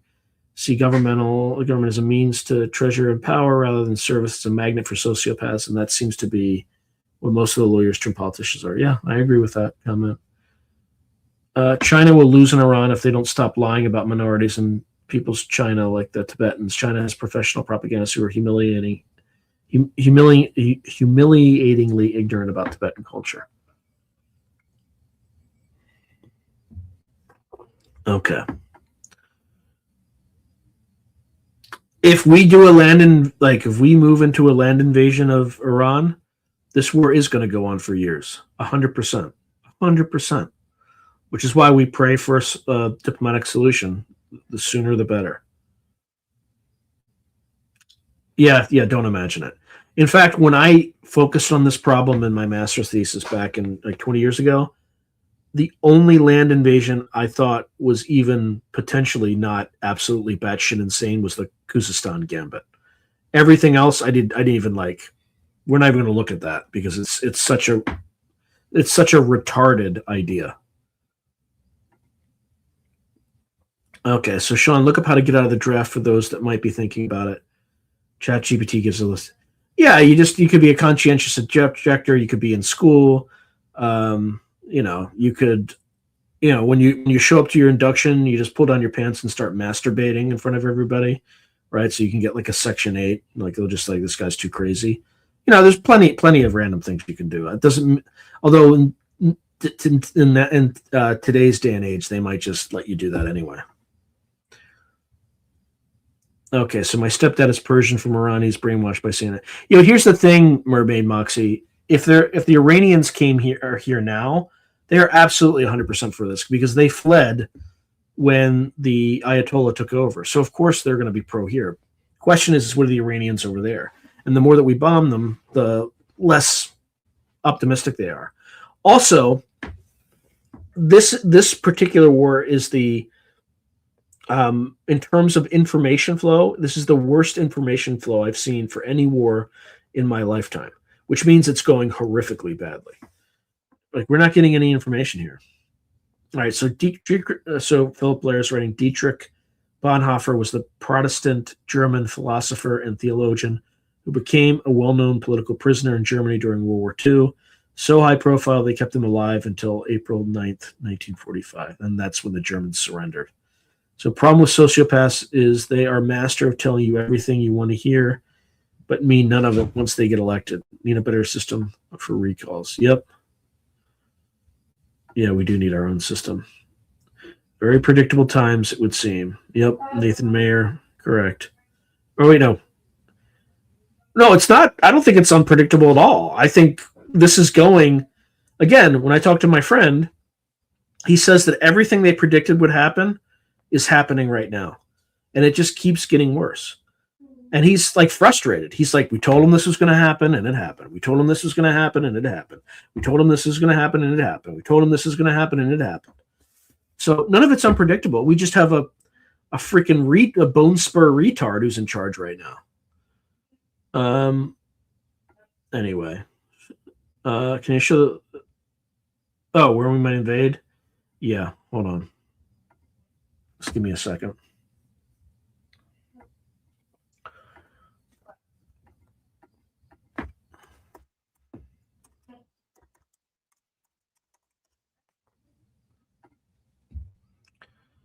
Okay, that's a pretty good picture. Okay. Once you see it, it'll be pretty obvious. Okay. It will be pretty obvious. Okay.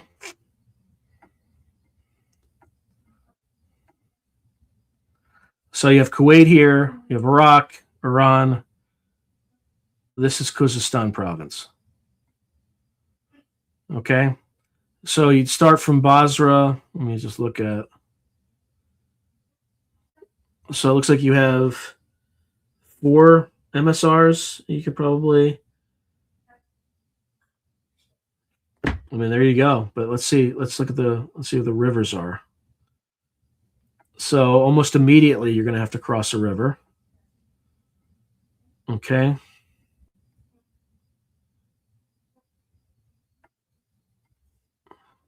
Yeah, so here's your first river crossing.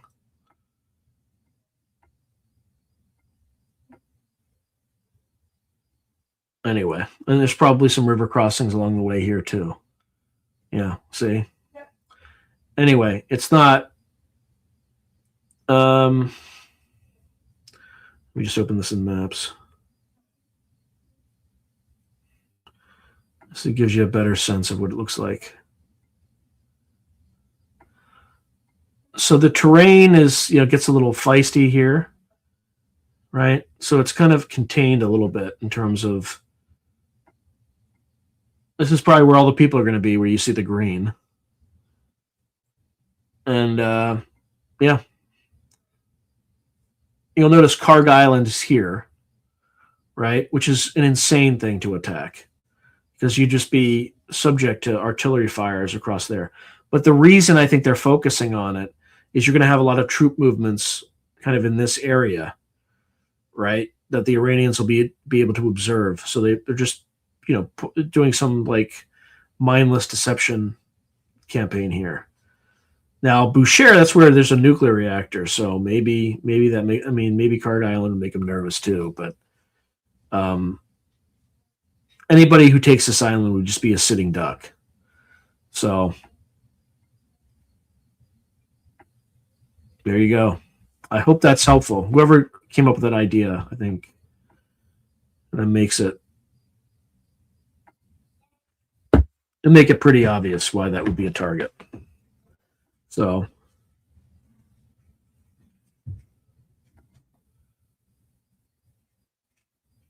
no, I'm not a real estate developer. Yep. If they try to take it now, that they have a good chance of taking it. All right, so global recession underway. Get ready for, we'll get into that. We'll get into that toward the end. Fuel shortages and really expensive food. All right, sorry that was a Freudian slip, because I suspect that was people's China's ignorant and arrogant attitude about minority cultures. Okay. All right, so get out of the war mindset. Is this what you want? Do not realize you're creating and contribute to the mass conscious. I don't want this war. I want this thing to end next week, and I'm hoping it does. So we definitely need a better system of checks and balances, especially between rich and poor. Yep, 100%. Isn't Israel a democracy? No, it's a theocracy, in my opinion. If Canada was invaded, I wouldn't need to be drafted. Yeah, same thing. If the United States was invaded, I wouldn't need to be drafted either. I heard they upped the cutoff age for enlist. Yeah, they did. 42 for the U.S. military. Good to see if that's true. It's true. Yep, Ben Shapiro can enlist. Will he? No, of course not. He's a coward. So 90+%. So Philip Blair writes 90+% of Israelis are brainwashed, according to Gideon Levy, in a recent discussion with Chris Hedges, but they didn't brainwash themselves. It's like late 1930s Germany over there. Yeah, it's very similar to National Socialism. Zionism is very similar to National Socialism. Do you prefer to put your ears on necklaces or just long sticks? Necklaces. Long sticks are for heads. Okay, hate gives me ingestion. Death cult sacrifices. Okay.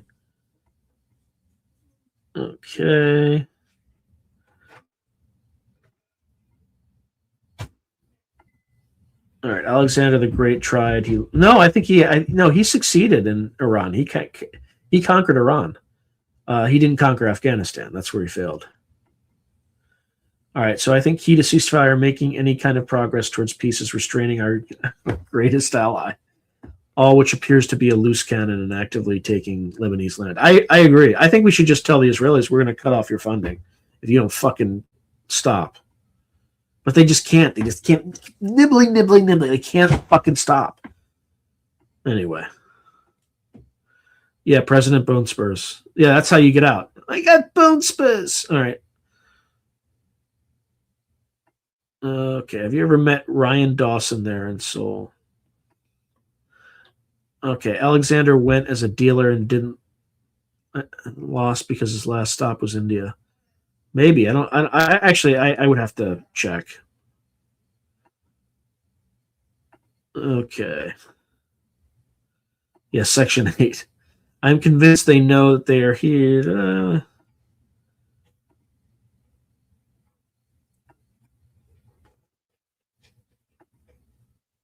Yeah, that's fair. Yeah, you probably don't want to play crazy.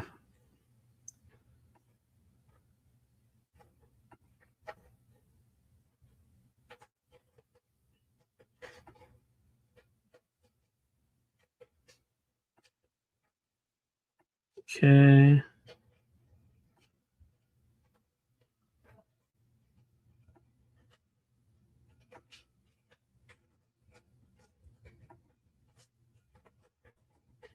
Oh, which country owns that area? Iran.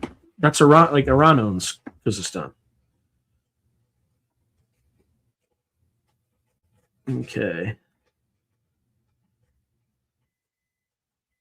Oh, thoughts on Chris Bledsoe, the lady in the prediction?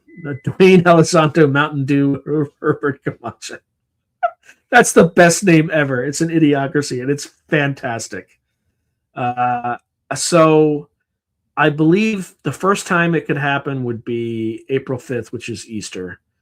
But on my show, he said it was going to be in September. So he's suitably hedged, but I think like astronomers say that particular thing happens every year in September. So it's probably likely to be September.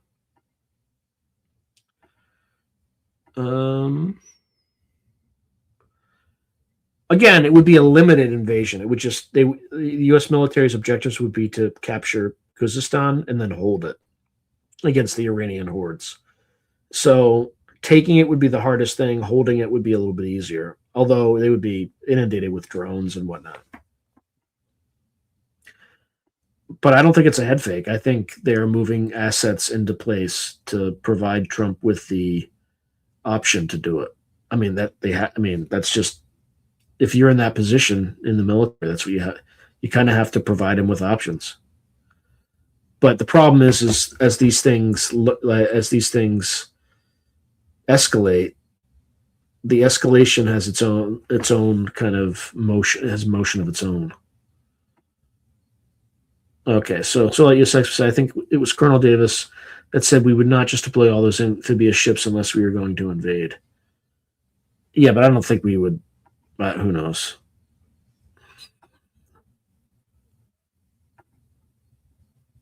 The answer to the option is no. I agree, but I think that's the option. So hopefully someone negotiates a whatchamacallit, a ceasefire before any of this insanity becomes a possibility.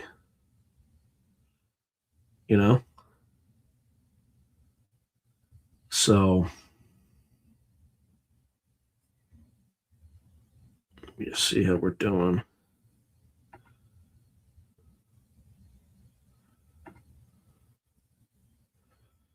Doing okay.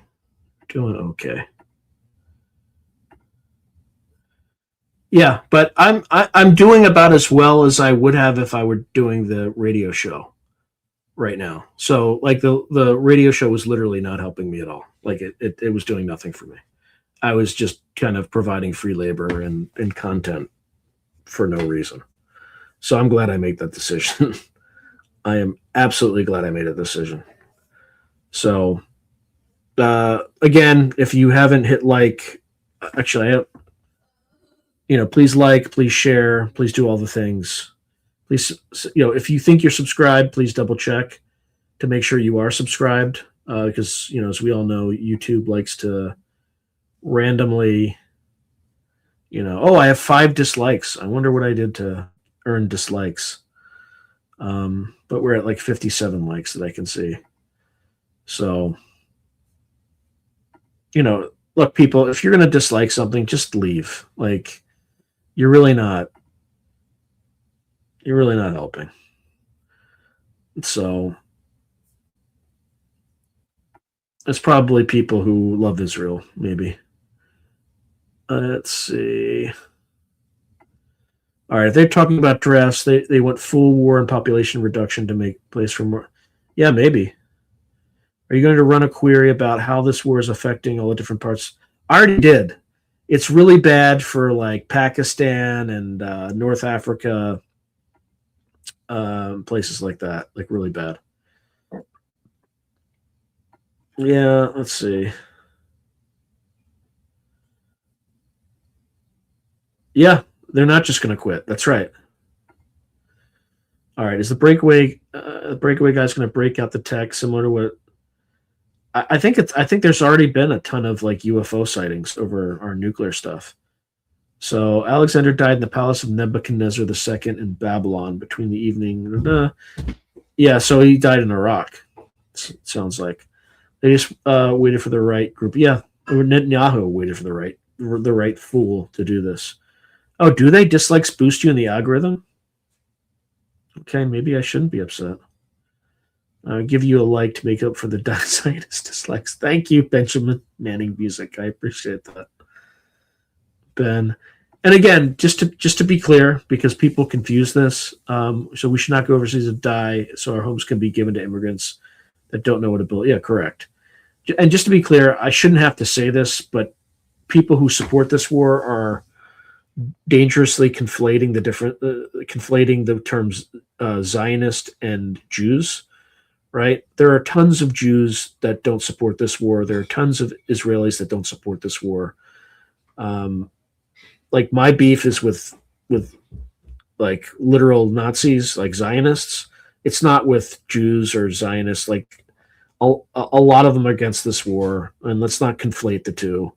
Being anti-Zionist does not mean you're anti-Semitic, and anybody who does that to you is anti-Semitic, and they're anti-Semitic because it conflates people who had nothing to do with this with kind of the like radical Zionism. So it's worth kind of saying. So quick off topic, Sean, have you ever heard of the Lacerda? Yeah, I've heard of it. I don't know if I believe it. It's a really good story, but it's like, how would you even prove it's true? So yeah, exactly. Not all Germans. Correct. Not all Germans. So, okay, so here's the other thing that's important. Yeah, well, we won't. I'm not going to tread into that category. The certifiers seem more real each day. All right, so here's the thing you got to be. So the longer this thing goes on, the longer that we're or the more days we lose from planting season. And as we discussed in prior shows, about 35% of nitrogen-based fertilizer for the globe runs through the Strait of Hormuz. So most people still have no clue this stuff is happening. But what you should do now is, when the rubber will really hit the road, is if the strait continues to be closed for an elevated period and you see $200 oil, today and tomorrow, make sure that you stock up on supplies, have enough food to last for a relatively long period of time. More importantly, make sure that you have something to defend that food. Because what's going to happen is, around the world, there's going to be a spike in food insecurity during the harvest season in April, if this continues. And the biggest threat to your household are going to be people who are hungry and can't afford to eat and are not able to be fed via government programs and things like that will literally show up at your house to burglarize it and steal your food. So you're going to need to be able to defend yourself, and you're going to need to have enough food to at least manage through this period when all prices are going to spike, but particularly food as one of those things. So just get ahead of it. Make sure you're okay. I'm not ahead of it yet. I mean, I just literally just got something to protect my family, which I'll pick up. I'm not even going to say what it is. You can figure it out, which I'm going to pick up sometime next week. Again, I don't think this is likely, but I don't want to watch like sit home watching helplessly as somebody comes in and exerts their will on me because they're armed and I'm not, and takes like food that I've saved for my family to protect my family when I can't do anything to protect myself. So this is an unprecedented situation. We've never been in anything like it. And don't let reality catch up to you before it catches up to everybody else. Also, this is extremely unlikely, but always make sure you have iodine tablets in case there's some sort of like a nuclear contamination or something. I doubt that would happen as part of any of this, but it doesn't hurt to be prepared. We actually have that. We'll be okay. But just make sure you're prepared. Make sure you have some cash on hand. You can protect yourself, and then we got plenty of water, but also make sure you have plenty of food as well. Okay? And just do it now before prices really spike. Now, hopefully, this is all for naught. You don't need to worry about it, but I don't have any faith and trust in our betters. So just be prepared. Okay, let's see. Yeah, well, apparently Michael says that when someone dies, money is made, as I recall. What a sick world. Yeah, put your food tins somewhere that can't easily be found.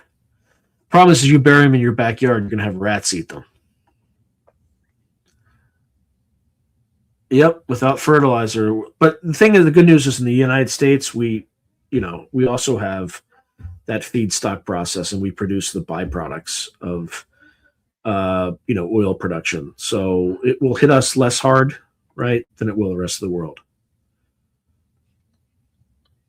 Yeah, I got plenty of jerky. I got some jerky. Not the kind of jerky that they had in Epstein Island, but yeah, that's fair. Lots of candles, because if the power goes off, and some sort of heating source, matches and whatnot. Have you queried which countries will be hit the hardest in regards to access to food versus should have less of an issue? I have. I don't think South Korea was one of them. So let's see. I better get that broken glass and wire up around your apartment like back in the 76. All right, so sweet potatoes are easy to grow and are very nutritious plus store easily. Unless you can teach your neighbors to grow them. One sweet potato can be turned into half a dozen new plants. Yeah, I should look into that, actually. Serious, sober-minded, sincere, cautious, and very deliberate. 100%. 12 months of dry goods staple food. You can do rice and beans for about $200. That's helpful. Thank you, Overlander. Yeah, in sealed tins. But keep in mind, though, you can't leave those things for too long because you get I can't remember what the term is. You can get botulism if the stuff builds up if you keep them too long.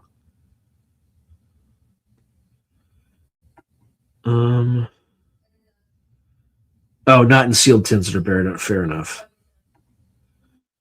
All right, so Ron Utz was a libertarian candidate for governor of California.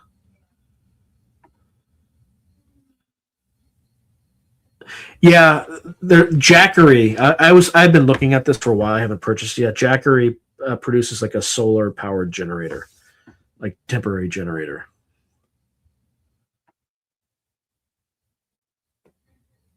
Okay. You can't get. Yeah, that's true. Yeah. Yep. Or maybe, I don't know. YouTube, I'm not making any medical claims, so I don't know. Grab a faraway bag. All right. All right, folks, we got like 4 minutes. What else? What else did I not cover?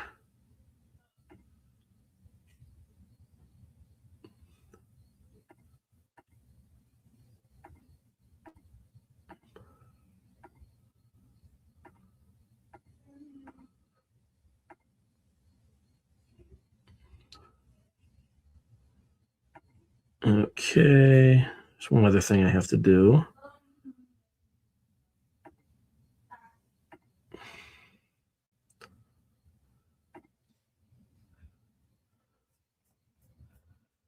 All right.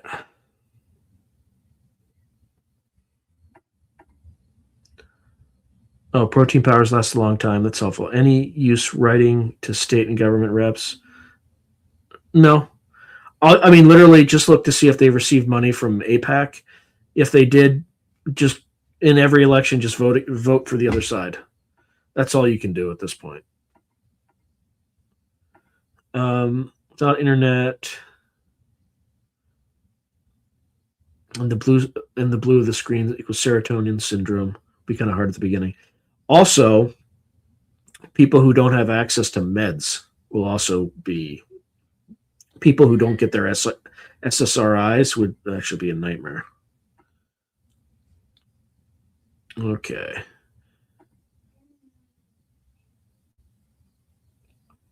Yeah, it could be. It could be.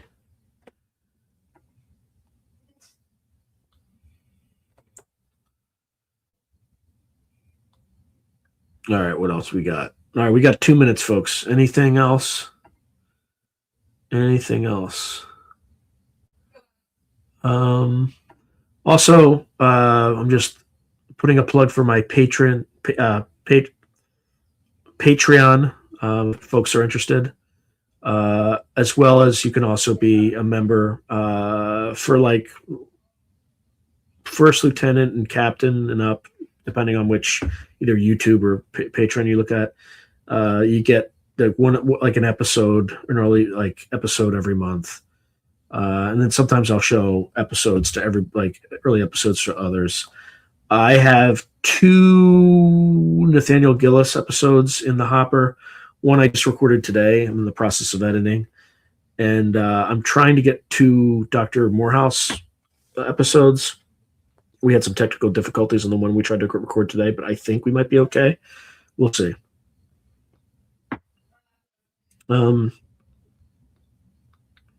Also, you can follow me personally on Twitter, or you can follow through TA Glass Darkly on X as well. So feel free to do that. And let's just see some of the final comments and then call tonight. Okay.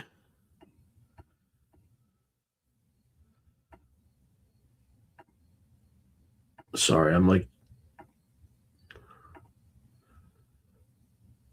yeah, they do. They have backdoor infrastructure and everything. Oh, interesting. So, gross St. John's wort, it's a natural SSRI.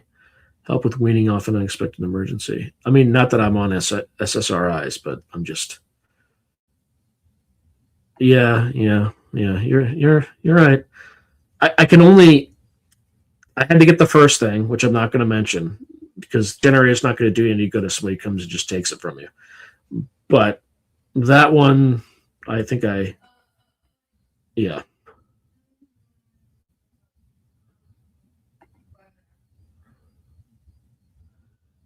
Yeah, it's definitely better to be prepared.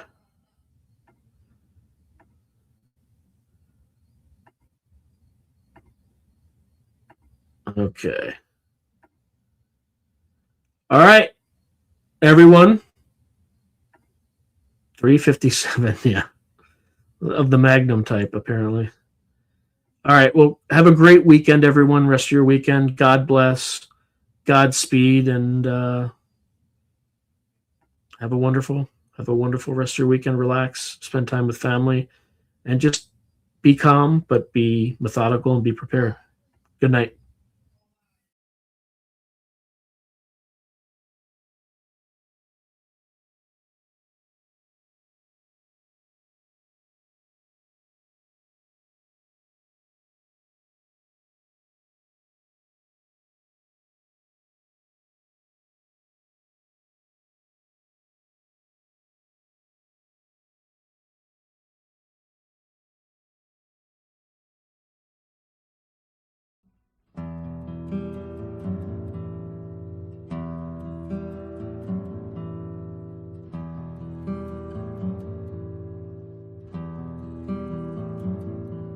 She's dancing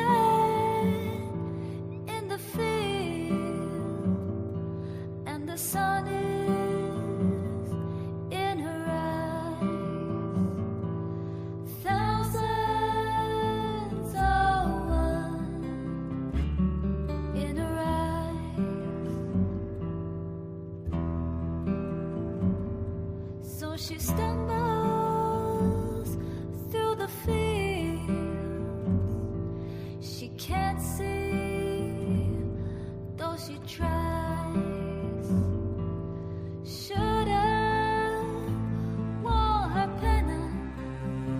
Now she stumbles, now she cries.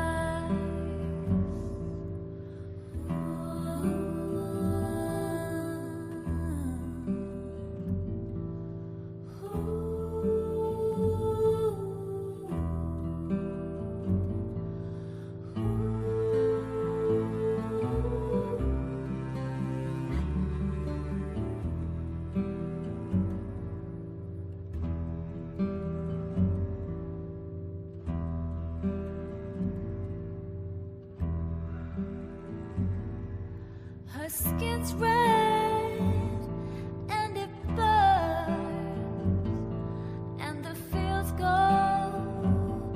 on for miles. Life sucks you dry, she wonders why.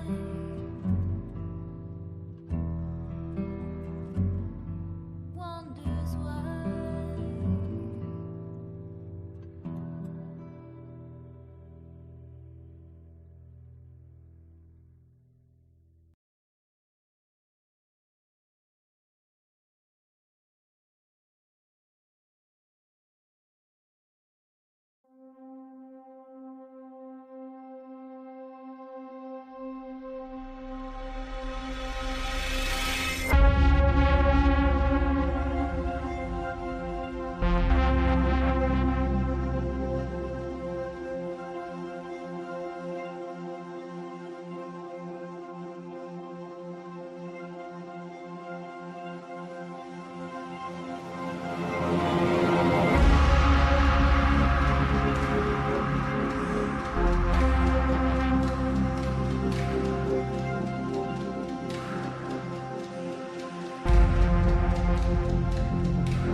She's dancing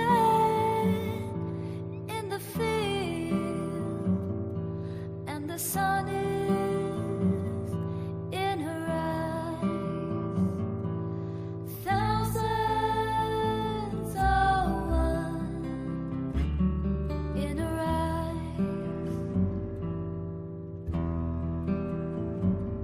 So she stumbles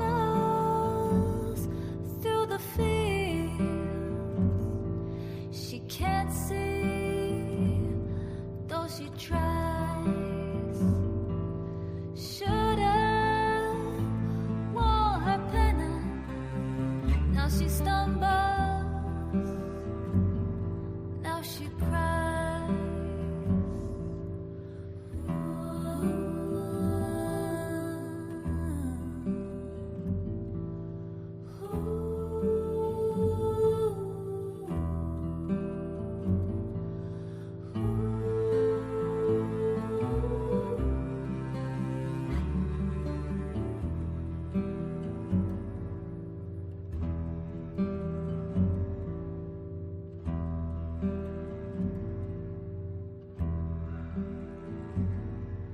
Her skin's red